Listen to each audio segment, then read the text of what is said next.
know we're doing our live question and answer, but you said you got a presentation about animals versus plants and the way of eating. Do you want to put that presentation up on the screen? We'll have a look at it now. I think that would be really good. And it's all evidence-based, I believe. So what do you want to tell us about the difference between eating an animal-based diet or plant-based diet? So there's a constant debate, an argument going on within our community in regards to health, well-being, which is more ethical, which is better for you, which is better for the environment, so on and so forth. And this is the age-old debate on animals versus plants. So when we look at the reasons why one would become vegan, there are fundamentally three reasons that I can think of. Environmental impacts, animal welfare, and in order to be healthier. So let's look at the environmental impacts to start with. So the Eat Lancet guidelines recommend that we consume no more than 15 grams of red meat per day to help the environment due to the methane contribution to greenhouse gases. So this is a statement there. It says, while meat is an important source of key nutrients, including protein, iron, and vitamin B12, excess meat consumption can harm our health and the planet. So aim to consume no more than 98 grams of red meat. That's pork, beef, or lamb, 203 grams of poultry, and 196 grams of fish per week. So that's 14 grams of red meat per day. So let's look at what makes up the greenhouse gases. So these consist of methane, carbon dioxide, nitrous oxide, ozone, and water vapor. These gases are natural. They absorb the infrared radiation from the sun. They warm up the surface of the planet. Without these, the surface of the planet would be freezing, making it virtually inhabitable. So these are important. However, they are on the rise, which is also a concern. So when we burn fossil fuels, things like coal, oil, gas, we break down long-chain carbon molecules, releasing new carbon dioxide into the environment, increasing the total number in the atmosphere. With CO2 levels in the atmosphere being over 50% higher now than they were before the Industrial Revolution, this is a major problem, and wanting to reduce any additional gases to this makes perfect sense. So let's look at the research. So a study published by the US Environmental Protection Agency in 2016 stratified the number of emissions by source, and this has been echoed every year since. 90% of the emissions were coming from commercial, residential, industrial, transportation, and electrical, with only 2% from beef farming. Shockingly, agricultural crops contributed to over double this amount at 4.7%. In other words, crops, vegetables contribute more to the damage of our atmosphere than agricultural livestock does.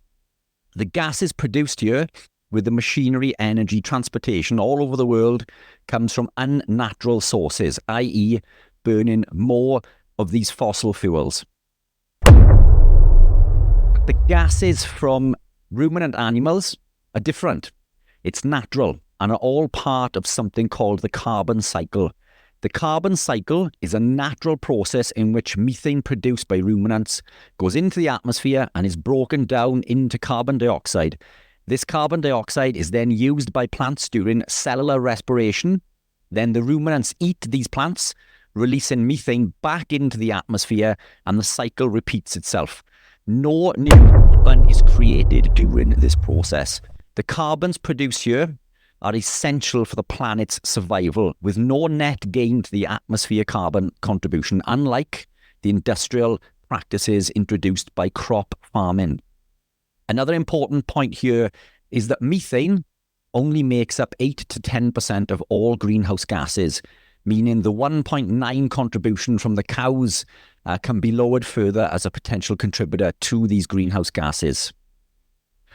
What's more astonishing, these studies, such as this one published on the Frontiers website, shows that using regenerative farming techniques, i.e. moving animals from one field to another and allowing the vegetation to grow back, results in more carbon sequestered back into the soil than the amount released into the atmosphere, making it carbon negative. Regenerative farming improves the atmosphere. It does not damage it. It improves the atmosphere. If this is true, why does the Eat Lancet report say to eat or to reduce to 14 grams per day? And unfortunately, the answer to this is very sinister. One which has been implemented, thrown in our faces and reinforced time and time again. So we have become brainwashed into believing that we are saving the environment by not eating meat. And it's all to make a profit. The Eat Lancet guidelines were sponsored by companies such as Kellogg's, Pepsi, Nestle, to name a few.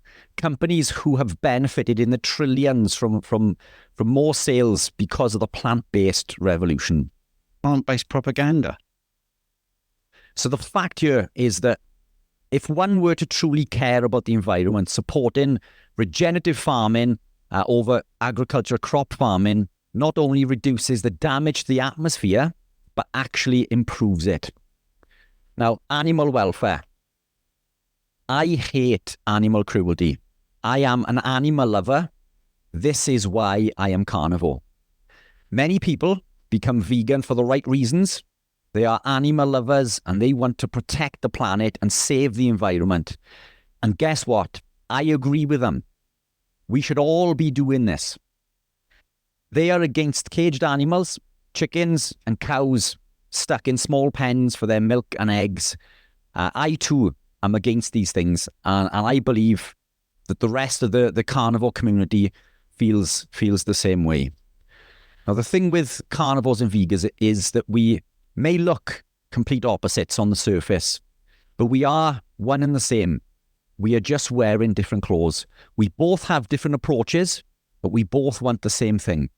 I am an animal lover and I care about our planet and I care about the environment. This is why I am carnivore. Unfortunately, we have been misled, misinformed, tricked into making decisions believing we are doing the right things, all to line the pockets of Big Pharma and the food industry.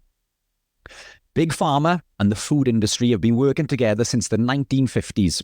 One makes you sick, while the other sells you a drug in order to make you better. This is a perfect business model.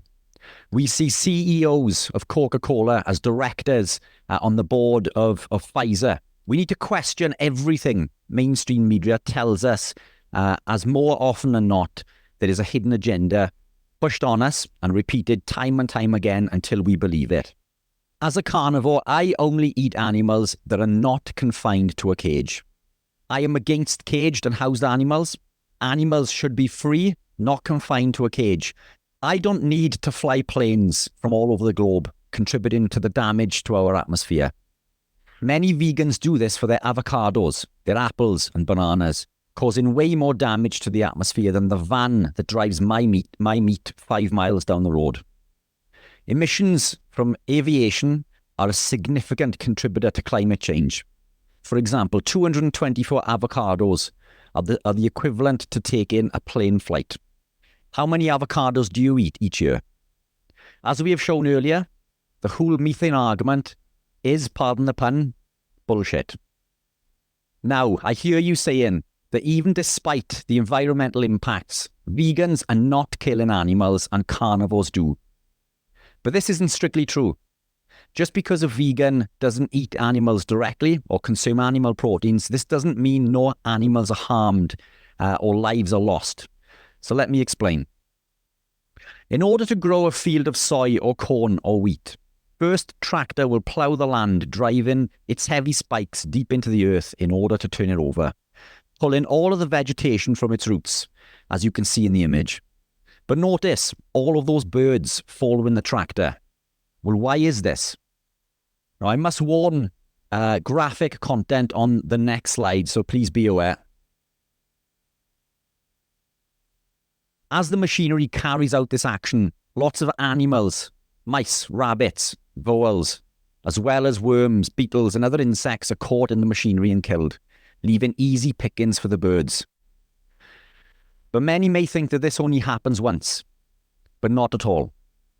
Every time these crops are collected, more animals die this way. These crops are also treated with toxic chemicals, pesticides, in order to kill any potential creatures, including animals such as rabbits who want to eat these crops. These chemicals are toxic chemicals such as glyphosate.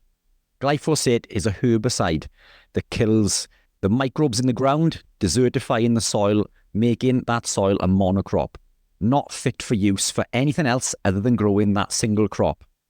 The microbes in the ground are killed, so are the worms and the insects, and now so are the birds, as the birds have nothing to feed on, so they die off, and so do the animals that hunt the birds.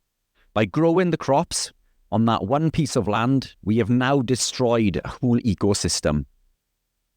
This study by the Smithsonian National Zoo and Conservation Biology Institute shows that at least 67 million birds die each year in the US alone as a direct result of pesticide use. 67 million. But I buy organic, I hear you say. Can you honestly ensure that it is organic?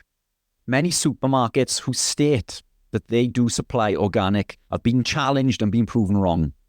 Even if it says organic, the only way you will know if it is truly organic is by growing this yourself. And I encourage you to do this. As a big veg eater previously, I grew my own, and I encourage you to do the same. And what you will find is that you cannot have life without death. How are you stopping those slugs from eating your lettuce? And why is a slug's life worth anything less than that of a bird or a rabbit or a cow? I know a small handful who grow their own, and I applaud them for doing so. But there's only so much you can grow in the garden before you must venture to the supermarket for your bread or your carrots. So it's clear that even with the best will in the world, even the strictest vegan lifestyle still causes death. But surely, it's way less than when eating just meat. When we look at the studies comparing meat eaters to vegans, anyone who is not a vegan is deemed a meat eater. But I don't agree with that, because many eating a standard diet are not sourcing their meat ethically. Many consume processed products and from caged animals, hens and cows. And again, I am 100% against this. This we need to stop. But when you look at a true carnivore, a person that only eats meat, or at least predominantly eats meat, we see a very, very different picture.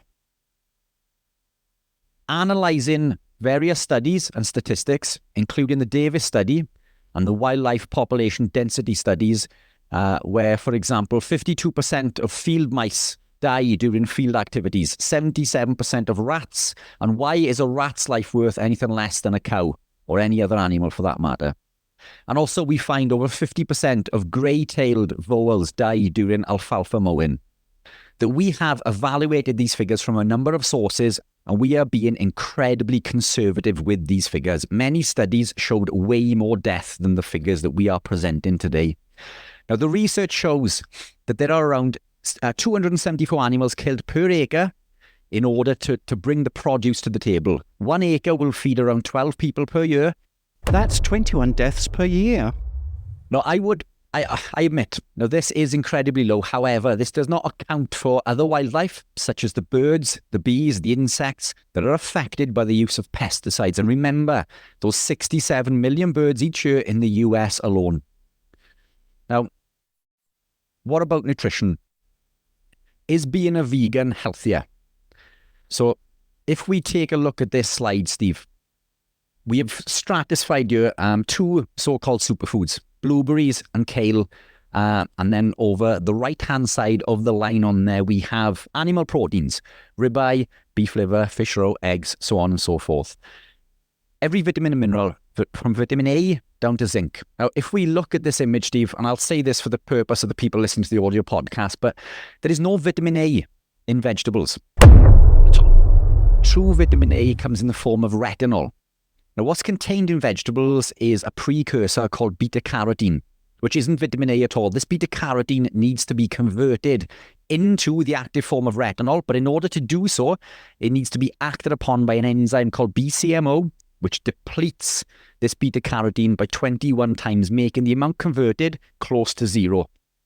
Animal proteins, highly abundant in retinol, true vitamin A. B vitamins, vitamin B1, trace amounts, trace amounts. Niacin, next to nothing. What have we got? Vitamin B6, pyridoxine, again, incredibly low volumes of vitamin B6. Biotin, B7. Then we got folate. Yes, plants contain folate, but guess what? As you can see by the image, so do animal proteins, and in abundance. Cobalamin, vitamin B12, does not exist yet. Vitamin B12 is found in abundance in animal proteins. Vitamin C is another big argument from the vegan community. Where do you get your vitamin C if you are not consuming vegetables or fruits? We have been told that vitamin C does not exist in animal proteins, but it does. And 100 grams of ribeye contains 3.5 milligrams of vitamin C. Beef liver, a whopping 25 milligrams per 100. Fish roe, 16, so on and so forth. So vitamin C can be found and is found in animal proteins. Now, the key to this is understanding how vitamin C is absorbed within the body and how it competes for absorption. It competes for absorption with glucose through the GLUT4 transporter. So living a lifestyle in which we are consuming lower carb means our requirement for that vitamin C is also lower, meaning we don't need as much vitamin C as we would if one was consuming high levels of carbohydrate. Now, we know that vitamin C is found in meats. It's been stated all through history. One notable is the Napoleonic War, where they fed dead horse meat to the soldiers who suffered with scurvy in order to prevent it and cure it. And it did indeed. So I haven't eaten plants since I can remember. I don't suffer with any of these issues. You don't, and many others that we work with. In fact, I've never met anyone who is vitamin C deficient. And again, it comes down to this absorption between the competition between the glucose and the vitamin C. Vitamin D does not exist in plants, found in abundance in animal proteins. Vitamin E, yes, is found in plants, but we can also get tons and tons of this from animal proteins. Vitamin K2 does not exist in plants. In the supermarket, the kale packets you pick up have a stamp on there or a sticker which say that they are a good source of vitamin K. There is no vitamin K it's not K2. The human body needs vitamin K2. Plants contain vitamin K1, and again, we need to convert this K1 into K2, and to do so, this process is so inefficient, close to zero is converted. And then we look at other essential compounds, creatine, choline, carnitine, carnosine. These are all compounds that we cannot find from plants, from plant studies. And study after study shows that a vegan diet is lacking in these essential vitamins and minerals. We cannot get them from a vegan lifestyle. So flicking on to the next slide, Steve. Vitamin B2, vitamin B3, B12, vitamin D, iodine, zinc, calcium, potassium, and selenium, just to name a few. But can we supplement would be the question. And many vegans find that they need to supplement. And yes, you can supplement. B12 supplements are generally come from bacteria, and they do not contain gelatin within the shell. So we can use vitamin B12 supplements, but why would you want to if you can get it from a natural source? But when it comes to things like iron, because most iron supplements don't come from foods, they are mined from the ground, this is dangerous and it can become toxic. Excess iron is dangerous to the body, particularly to the mitochondria and the myelin sheath. Free iron binds to oxygen and creates free radicals, which can lead to oxidative stress. And that brings me on to the effect of grains and phytic acid and lectins. So when we look at phytic acid and lectins, these compounds can block the absorption of zinc, iron, and magnesium by as much as 100%. Now, zinc is essential for the production of testosterone. Iron is important for supplying oxygen to the muscle, with aiding building and repairing. And magnesium is crucial for supporting muscle and energy production. So to block these compounds is going to cause major issues. Now, when it comes to the lectins, when we consume food, the nutrients come into the system, they bind to the microvilli line in the gut, and they prevent the absorption of other nutrients. So as these weak germ agglutinins bind to the microvilli, they lower the surface area, preventing the body's ability to absorb these nutrients. So it isn't just enough to eat something that is highly nutrient dense. What you co-consume it with has a massive impact on how it's absorbed and if it's absorbed within the body. Now, even more damaging is when these lectins come into the system, they bind to the epithelial cells, they cause the release of a molecule called zonulin. When zonulin is released, it causes a gap in the tight junction between these epithelial cells, allowing undigested protein molecules to travel into the bloodstream where they shouldn't be, and the body creates antibodies to fight them. And then through a process called molecular mimicry, the body begins to attack other proteins in the body that look the same. This is autoimmune disease. All autoimmune issues come from this intestinal permeability, and these grains, these wheat germ agglutinins and phytohemagglutinins found within grains and plants cause much of this intestinal permeability. So moving away from these is obviously highly important, which brings me on to the neurotransmitters. So neurotransmitters are chemical messengers that the body cannot function without. Now, made from amino acids such as tyrosine, tryptophan, and phenylalanine. Now, their job is to carry chemical signals and messages from one neuron or nerve cell to the next target cell. The next target cell can be a nerve cell, a muscle cell, or a gland. They are essential for heartbeat, blood pressure, breathing, healing, digestion, and hormone regulation, amongst many other things. But these are essential for life. Now, in order to create these neurotransmitters, we need cofactors. We need other ingredients such as iron, zinc, and vitamin B12. A vegan diet is heavily devoid of these essential nutrients, all of which we can find in abundance in animal proteins, particularly from grass-fed beef and lamb. Now, glyphosate. Coming back to this toxic compound. Now, remember the glyphosate that we mentioned earlier on, the herbicide used to kill the creatures that want to eat our food, our plants. Well, guess what? They also cause harm to us as human beings. Now, glyphosate blocks a pathway called the shikimate pathway, a pathway that affects bacteria and was once thought not to harm human beings. But we too have bacteria. We have bacteria in our gut. 95% of our neurotransmitters are made within the gut from our aromatic amino acids, tryptophan, tyrosine, and phenylalanine. As we showed earlier, we need these to go on to produce our neurotransmitters, but glyphosate blocks the shikimate pathway. It blocks our body's ability to create these aromatic amino acids. And by doing so, our ability to create our neurotransmitters. And remember, our neurotransmitters, we need these. We need these neurotransmitters for many essential processes within the body. That bread, a cereal, no longer look as appetizing as they once did. Hey, I'll leave that one up to you. Methylation. Now, methylation, many of you have heard of, or maybe don't understand, but methylation is a first-line essential biochemical process in the transmission of life. We need to perform this for life. So, click on to the next slide. So, methylene tetrahydrofolate reductase, or MTHFR enzyme, and methylfolate B9, B12 and B6 create methylfolate, which breaks down a compound called homocysteine, creating methionine, which goes on to create a compound called SAMe. A defect prevents us from producing this methylfolate. Now, methionine is used to make SAMe, or S-adenosine methionine. Now, SAMe, let's flick that over there. SAMe is responsible for hundreds of reactions within the body. It tackles inflammation, detoxes the body, and makes neurotransmitters. SAMe plays a role in the immune system, maintains cell membranes, and help reduce and break down brain chemicals such as serotonin, melatonin, and dopamine. And it works with vitamin B12 and vitamin B9.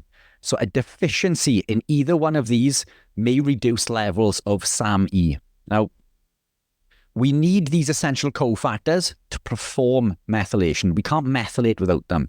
So choline, B2, B6, B9, B12, so on and so forth. We need these cofactors to perform methylation and lead to the production of chemicals such as SAMe. Now, as we said earlier, the simple fact of the matter is we've expressed, earlier, a vegan diet is devoid of these essential nutrients. Therefore, a vegan will never be as healthy as they should be. They will never be as fit as they could be. So why do vegans report good health? They become healthier in spite of and not because of. Many vegans are well educated, who are very active and practice things like yoga. They do not eat processed foods, don't drink alcohol, they don't smoke, have a very good social network. All of these are contributing factors to health and well-being.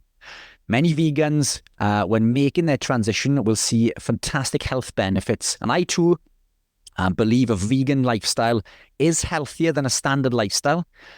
But the standard lifestyle is not a good benchmark for health and well-being in the first place. The benefits seen are in spite of and not because of. A vegan isn't healthier because they have removed meat from their diet or because they are eating more vegetables for that matter. The benefits seen are to do with healthy user bias, what they are doing and other contributing factors in regards to the things that we have just mentioned. Now, a typical vegan, as I said earlier, is well educated. They don't eat processed foods. They don't drink. They don't smoke. They practice many of these physical activities, running or hitting the gym, and maybe even meditation, for example. The majority of vegans go back to eating meat. And as this slide shows, in 2014, Fauna-Lytics, the Human Research Council, an organization that conducts research for the support of animal welfare, discovered that 84% of the 11,000 vegans and vegetarians within their study pretty quickly reverted back to their omnivorous ways. 1/3 of the participants lasted less than 3 months, and over half had stated eating meat again within the first year, or started eating meat again within the first year, quoting catastrophic health concerns as a reason. So, that's food for thought, pardon the pun. So what if we eat eggs and dairy? We're not technically killing any animals there. Well, let's take a look at this. So in order for a mammal to lactate or produce milk, they must first become pregnant and give birth. The newly born calf is quickly removed and the mother is milked for many months. If the calf is male, it has no use within the dairy industry, so its life is either terminated immediately or it's reared up to 40 days, at which point it's sold to the beef market. Now, in 2018, an investigation by The Guardian estimated that 95,000 deaths occur every year within the UK alone. Unfortunately, it doesn't end there. Cows within the dairy industry have been selectively bred to produce 7 gallons of milk each day, compared to the single gallon that they are naturally evolved to produce. Their swollen udders grow unnaturally large, inhibiting their ability to walk and rest comfortably, and are prone to excruciating and sometimes fatal infections. The dairy cows that do live on are kept indoors and are fed Julian grains and prevented from grazing and forced to live in cramped indoor spaces. Now, even though its lifespan could exceed 20 years, most on a dairy farm live only till 5. So as you can see, just because you're not eating meat, consuming milk still causes death. And guess what? I don't drink milk. If you are going to consume milk, find a local farm who produces A2 milk from grass-fed cows, pasture every day using that regenerative farming technique. Of course, with the milk side of things, then vegans will say, well, we don't have dairy milk, actually, we have almond milk. And then you've gone back straight to those problems of lots of flights, and we've got almond production is killing, I think, billions, actually. I think it was about 8 billion bees in a 6-week period in California just to grow the almonds and the avocados, because they bring bees in to pollinate in that area. Also, tons and tons of water is needed to grow almonds, and that's causing a problem under the soil, actually. So one of the arguments is that carnivores kill more animals, but what if we just consumed meat? Now, the amount of beef supplied by the average cow, and this does vary. You did a post recently which stated higher than this, but based on the research I've looked at, I'm going to stick with this because the numbers tie into this. I think the one that you quoted recently, Steve, was like 550 pounds, but I've put in 500. So 500 pounds of meat. So then I began to look at what an average daily consumption for a carnivore would be. Now, Now, the only fair way to do this that I could think of was by looking at the average weight for a man and the average weight for a woman, then dividing this into another average. So let's share that slide there. So in order to do this, I looked into the average height of each, which was 5'9" for a man and 5'4" for a woman. Then I gathered data for the average weight of these, which for a female was 95 to 123 pounds, giving us an average of 109, and for a man was 140 to 171 pounds, giving us an average of 156.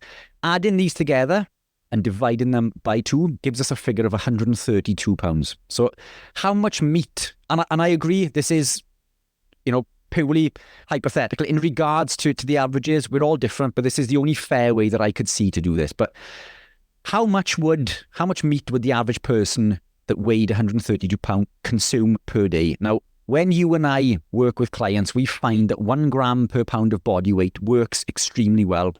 Most of us within this carnivore lifestyle find that is all that we need. Now, most are satisfied as the protein and fat satisfies and fills us for longer. So that would be 132 grams of protein per day. Now, to obtain this, one would need to consume 530 grams of beef, because protein isn't 100% protein. So a protein source, 100 grams of protein doesn't equate to 100 grams. 100 grams of beef doesn't equate to 100 grams of protein. It's between 20 and 25%. And I've gone to the lower end of this as well. So 530 grams of beef would allow us to achieve this per day. Now, the protein coupled with the natural fats are more than enough to supply all of the nutrients, vitamins and minerals that the body needs, not just to survive, but thrive. So let's round that 530 grams of beef up to 600. So with an average cow supplying 500 pounds of beef, or 227 kilograms, or 22,700 pounds, divide that number that we've just come up with, that 600 per day, would mean that 1 cow would feed a carnivore for over a year. 1 cow for over a year. Meaning a true carnivore living the lion diet is saving 20 more lives than a strict vegan. Now, we're comparing a vegan to carnivore. That means a vegan causes over 20 times more death to animals than a carnivore. People such as you and I, Steve. Now, per year. Now, let's go on to the next slide. So, now the question is, do all carnivores eat beef? And no, they don't. So let's add in the lamb factor.